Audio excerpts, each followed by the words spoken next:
It's 24/7 hunt, and we just jumped off the porch with Dirty Glove Bastard.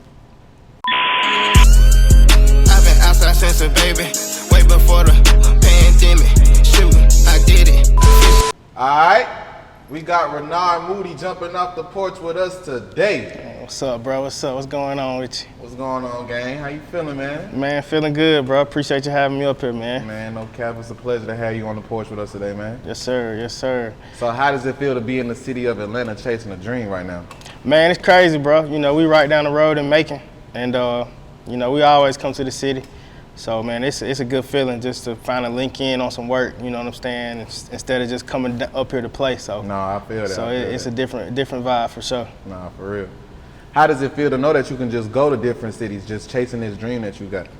Man, it's crazy. It's kind of like the same thing we do with hunting. We just pull up and, you know what I'm saying, get to work. So actually doing that, you know, it ain't too far-fetched. You just gotta go do it, put boots on the ground. No, that's So, real. yeah. So go ahead and let the people know what part of Macon you from exactly. Yeah, so man, I'm from South Build, man. I'm really a country boy, you know what I'm saying? So I'm on the outskirts of the center of Macon. And yeah, bro, we just been all over it, you know. The city know what's going on, and, you know, we mess with everybody, so. No, that's real. Yeah. How would you explain the way of life and the culture of Macon? And how would you compare it to Atlanta? I know they get a lot of comparisons because they so close and shit. Yeah. Man, Macon kind of real, you know, it's real slow paced, bro. You know what I'm saying? You know, it's dangerous, you know what I mean? Everybody know that. Like, Macon is dangerous, not, you know, you don't want to play around in Macon certain parts. You know, they got good parts in Macon too. So it's the same, you know, they got the country, you know what I'm saying, in the outskirts, and then, you know, down in the heart of the city, you know, it gets kind of grimy there too. So you can get anything you want, you can get it in Macon, you know what I mean? Any side, whatever kind of scenery you want, you can get it. So it's just it's a diverse city, but it's, you know, it's smaller, and, you know, everybody pretty much know everybody for sure. Yeah. How would you describe yourself coming up as a kid? What type of kid was you?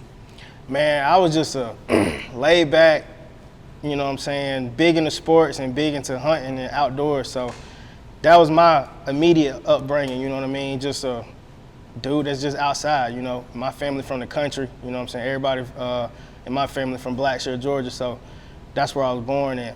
You know, that's all we do out down there is just, you know, be outside, and, you know, we hunting, fishing, whatever the case is. So that's kind of, you know, how my people kind of raised me to, you know what I'm saying, be outside. So that's all I really know. No, that's real. It sounds like you had a dope childhood, man. Yeah, for sure. So at what point as a kid do you remember falling in love with hunting itself?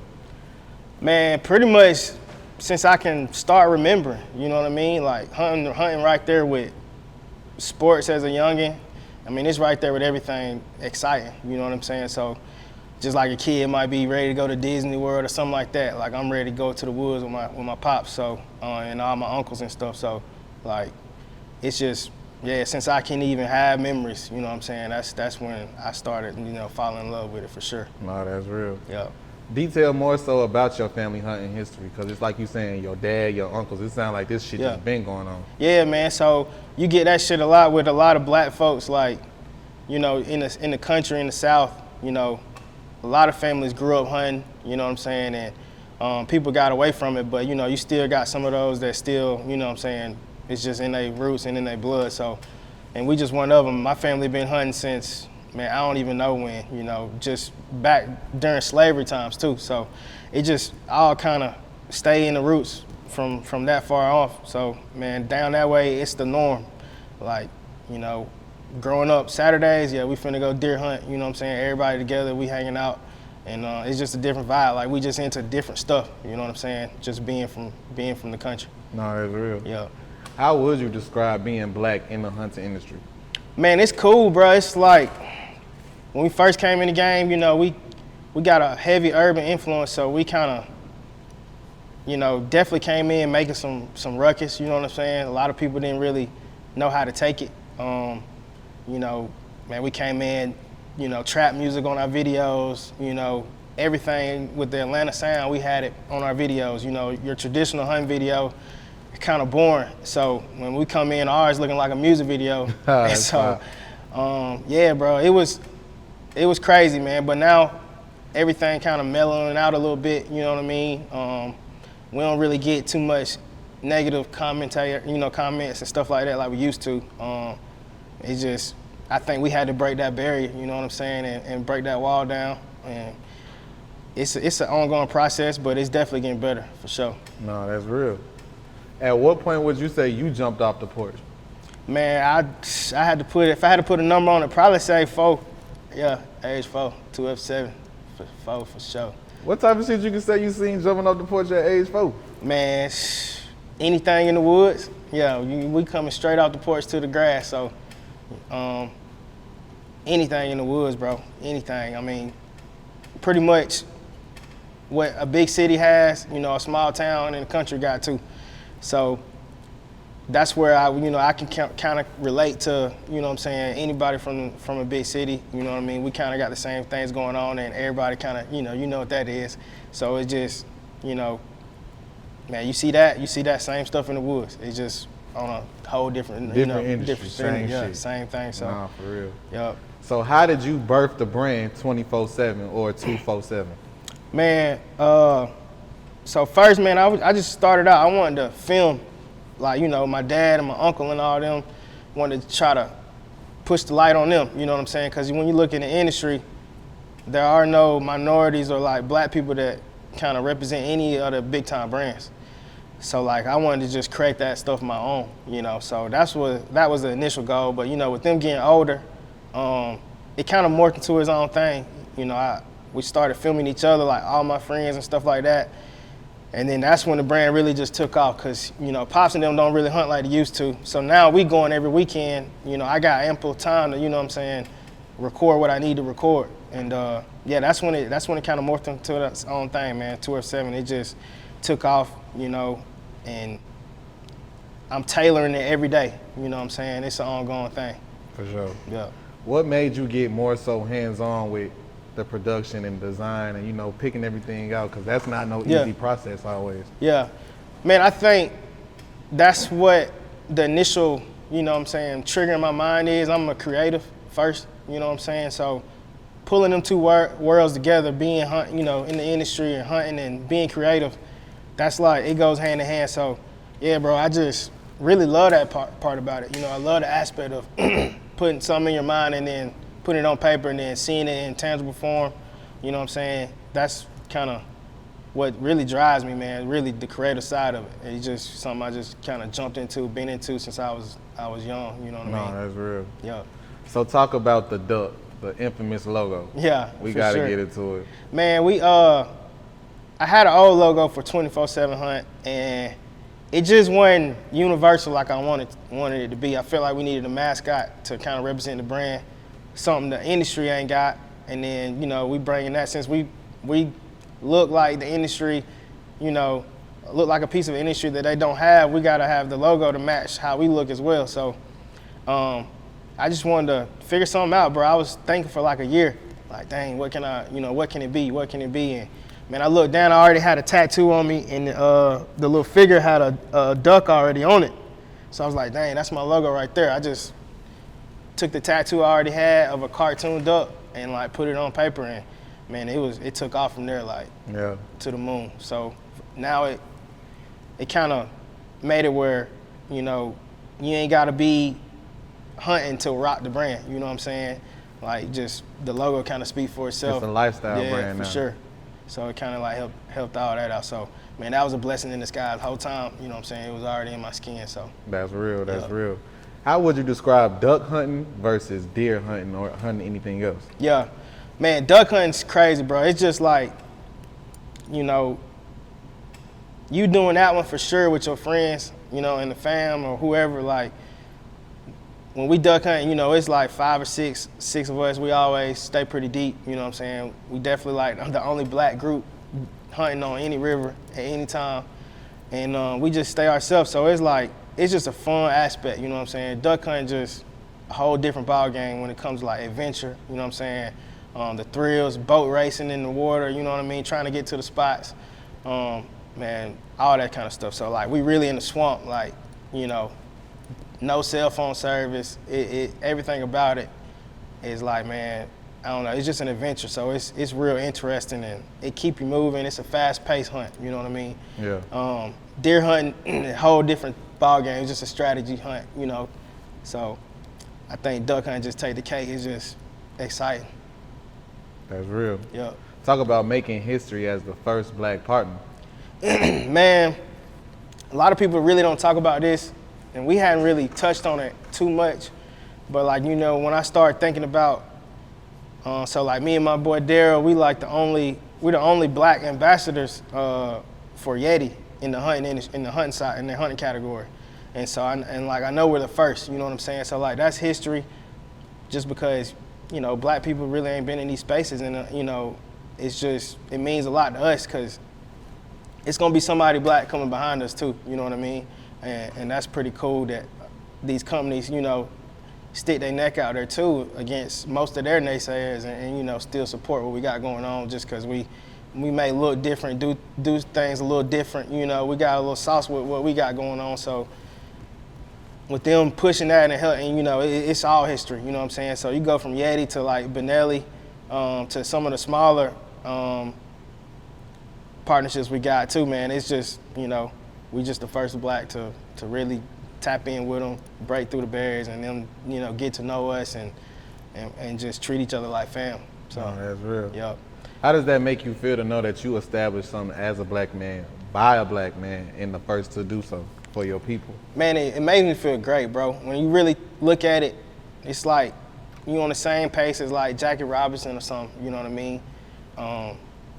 Just being the first to be successful, you know, at this caliber, it just means a lot, you know, and I just hope what we're doing, you know what I'm saying, can, you know, motivate somebody else, you know what I'm saying? You ain't really got to be in the country to do this, or even if you ain't doing this, you know what I mean? Just be, you know, if you got a dream, go get it. And man, hopefully you gonna make history doing so, you know what I'm saying? Even if it's not a traditional thing minorities might, you know, get into, you know what I'm saying? You can definitely do it though, for sure. No, that's real. Yeah. Talk about the plans you have to give out scholarships as well. Man, so we did one scholarship last year. Man, it was great, bro. We sent like five kids to, you know, help them go to college and stuff. And man, I forgot how much money we raised, maybe like 15 grand or something like that. And you know, we gonna just continue to do that. You know, I think that's the way, you know, we really speak to the youth, what we got going, just the energy and the logo and everything, you know, the stylish clothes, you know, in the industry, like, you know, we just want to keep speaking to the youth. So got to help them too, and that's a good thing for us. You know, I hope we can just continue to get these scholarships going, man. I want to help more kids. You know, I remember what it's like being broke in college. So, you know what I mean? That's one of the goals. Nah, real spill. Yep. I think the most unique thing you got here is the fact that you're merging urban culture with the outdoor culture. Yeah. Like, that's some fascinating shit. And not only that, it's fire. You know what I'm Yeah, saying? yeah. So it's like, talk more so about the importance of what you're doing in that realm. Man, that's crazy too, because it's like, you know, we might come with a t-shirt design they ain't really wearing, you know, it's, you know, I guess the majority of people that enjoy the outdoors got a certain style of fashion and what the things that they like.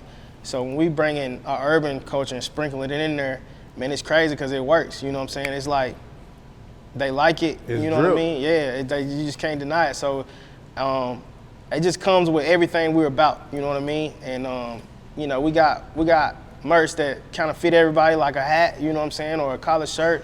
And you know, I might do something out the wall and go all the way, you know, city with it and make a sneaker or something, you know what I'm saying? So it just depends on how we feeling. And but yeah, it's amazing, bro. That's the best feeling too, like just being free, you know what I mean? Not kind of restricted like other hunting brands or outdoor brands. You know, they come with the same stuff, like we out the box with it.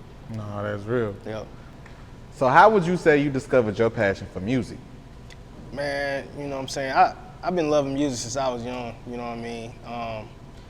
I feel like if you got a black mama, you know what I'm saying, growing up, you gonna love music. And so that just kind of come with it. And you know, I think you know, I don't know, not one single young black dude that ain't never tried to rap with his friends, you know what I'm saying, something like that. So music just always been a thing, never really took it serious until, you know what I'm saying, recently.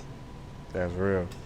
So at what point can you say you knew, like, this is something I just got to try out. You know what I mean? Like, this is something I just got to give something. Yeah.